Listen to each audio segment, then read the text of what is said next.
হে লাঠি হইলে আর কিছুই লাগে না।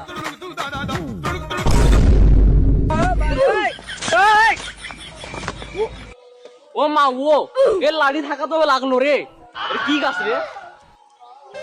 থাক এবার থেকে দেখি হাঁটা লাগছে। এ কানা থাম, ওর সামনে 3 জন আছে, ওদের কাছে AK-47 আছে, যাস না।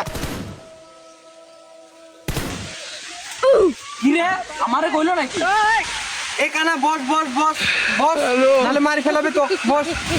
ও ভাই এই এই আরে থাম, যাস না, সামনে 3 জন আছে, ওদের কাছে গুলি আছে, তোরে মারি ফেলাবে। ভাই আমি কিছু করি নাই ভাই। ভাই মারবে আমি কেন, আমাকে মারবে কেন? ও ভাই এই একটু আগে আগে বস, বসে আগে আগে একটু আগে। আচ্ছা ভাই আচ্ছা আচ্ছা আচ্ছা আগেছি আগেছি ভাই আগেছি আগেছি। তুই ওখানে থাক, তোরে আবার পিছন থেকে 3 জন মারতেছে, বলে থাক। ভাই আমি কিছু করি নাই ভাই। আমাকে কেন মারবে, আমি কেন আমাকে মারবে কেন? ও ভাই এ তোর পায়ের তলে বোম মারছে, ভাগ ভাগ ভাগ ভাগ ভাগ ভাগ ভাগ। ও মারে